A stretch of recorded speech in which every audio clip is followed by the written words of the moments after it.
Beralih ke informasi lain pemirsa, Egy Sujana dan Damai Hari Lubis melaporkan Roy Suryo CS serta pengacaranya Ahmad Kozinudin ke Polda Metro Jaya atas dugaan fitnah dan pencemaran nama baik.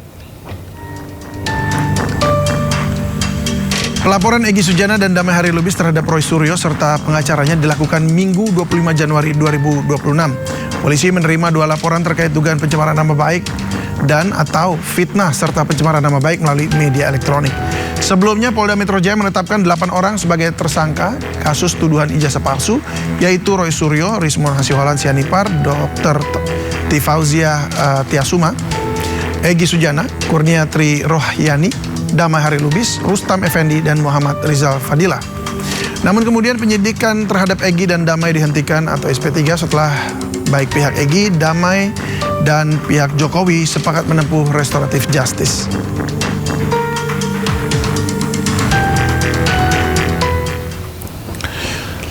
Ya pemirsa, tadinya bersama sekarang justru malah berseberangan ya. Tadinya mencecar orang yang sama sekarang malah bertudingan. Dan akhirnya Egy Sujana, Damai Hari Lubis melaporkan Roy Suryo dan Ahmad Kozinudin ke Polda Metro Jaya dengan dugaan fitnah dan pencemaran nama baik. Jadi apa saja yang ditudingkan dan bagaimana tanggapannya? Sudah bergabung bersama kami kuasa hukum pelapor Elida Neti. Selamat sore Bu Elida. Selamat sore. Ya, bisa dengar suara saya jelas ya Bu Elida ya? Jelas. Suara saya jelas kan? Tadi agak kecil sedikit. Baik, terima kasih Bu Elida. Dan kami juga sedang menunggu terhubung dengan terlapor dugaan pencemaran nama baik Roy Suryo, namun beliau akan menyusul. Kita ke Bu Elida ya Bu. Bu, ini jadi apa laporan atau perkataan Mas Roy yang mana yang kemudian menjadi dugaannya pencemaran nama baik dan juga fitnah? Jadi begini, dalam hal ini kita untuk Roy Suryo dan kawan-kawan, Roy Suryo, Tifa dan Rismon tidak pernah membersamai dengan alasan dia pernah kita minta sebagai saksi ahli untuk perkara di Bareskrim, itu untuk perkara ijazah SMA. Ijazah SMA itu sudah inkrah berkekuatan hukum yang tetap. Bang Egy ingin mempertanyakan tentang bagaimana kliennya, makanya Bang Egy minta melakukan laporan kepada Dumas, kepada Bareskrim. Dalam hal ini ternyata SP3. Nah, dan kaderullahnya klien Bang Egy bebas oleh mendapat remisi kali ya, atau mungkin remisi apa amnesti gitu, dapat, dan mereka dibebaskan dua-duanya. Nah, bagi Bang Egy dia case close tentang ijazah. Nah, adapun dengan ijazah S1 itu kan dari para tim Roy Suryo, Rismon dan Tifa. Dia tidak pernah membersamai Bang Egy. Dia tidak pernah mengajak atau berkolaborasi dengan Bang Egy. Nah, murni mereka yang melakukan. Bagi kita ini di luar konteks awal itu adalah ijazah SMA, mereka ijazah S1, ya apalagi tidak berkoordinasi, dianggap ya sudah. Nah, pada dasarnya itu Kozinudin dipecat itu Bang Egy, kemudian mereka tidak membersamai dan menganggap mereka mampu mengerjakan dan melakukan peristiwanya tentang ijazah S1 itu dengan tim-tim mereka. Nah, Bang Egy seolah-olah dikucilkan atau ditinggalkan dari mereka. Tentu kita nih punya landasan hukum tersendiri. Apalagi Bang Egy itu adalah seorang profesor yang bukan abal-abal, cerdas. Terus dia tentu punya langkah-langkah hukum untuk mengambil sikap bertemu dengan Pak Jokowi. Nah, salahnya di mana? Di mana datang pengkhianatnya Bang Egy? Karena di sini hanya melakukan perdamaian, tidak ada menyatakan tentang ijazah dan hal yang lain. Kecuali kita buat statement, jangan gugat ijazah, jangan ini. Itu baru kita pengkhianat dan penjilat. Nah di sini untuk Kozinudin, dia dari awal sudah merasa melebihi hebat daripada Bang Egy.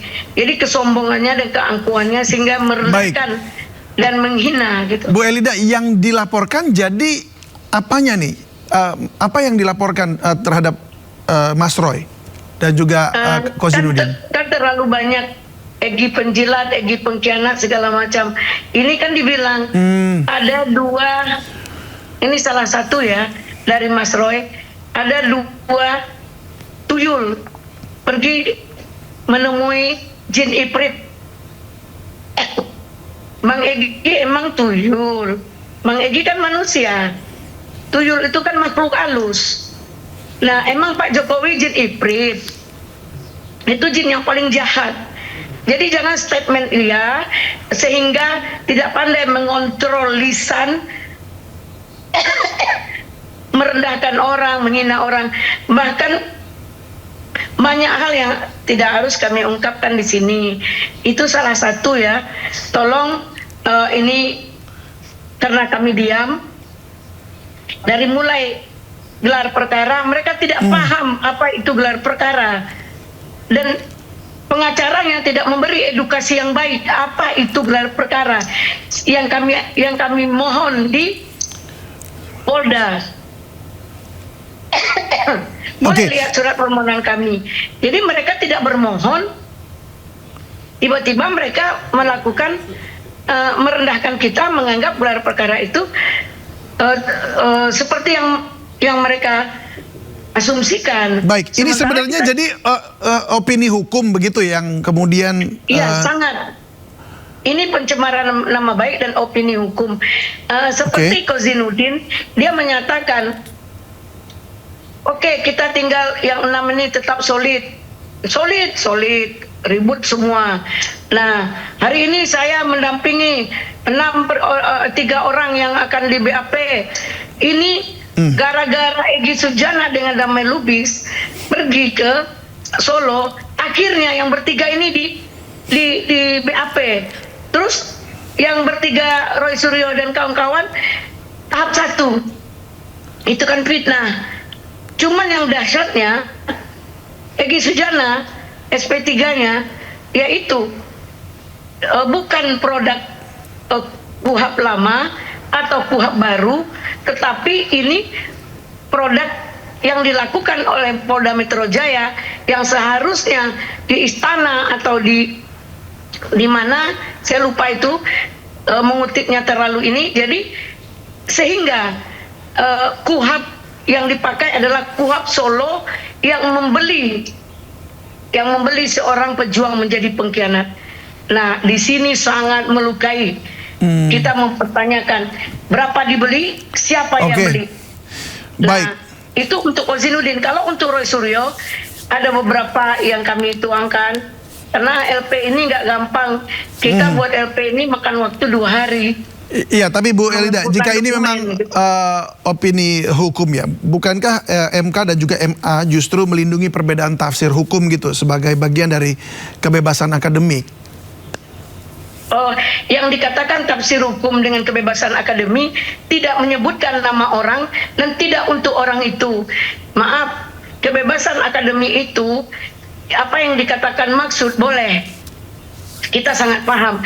Tapi ini kan sudah melampaui batas, sudah abuse.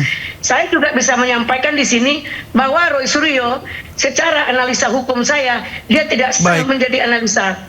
Dia tidak sah menjadi ahli. Kan bisa aja, karena di mana dia S1-nya katanya sarjana ekonomi dan yang lain-lain. Kita bisa mengungkap. Tapi untuk apa kita buka aib saudara kita sendiri? Baik, singkat saja Bu Elida, mohon maaf, singkat saja. Jadi ini akan berakhir pasti kepada vonis di pengadilan begitu ya? Ujungnya nanti? Insya Allah. Baik. Ya, karena dia melakukan perbuatan menyerang harkat dan martabat orang di depan umum. Jadi kita memang lakukan itu secara ini Bang Egy memang sangat emosi.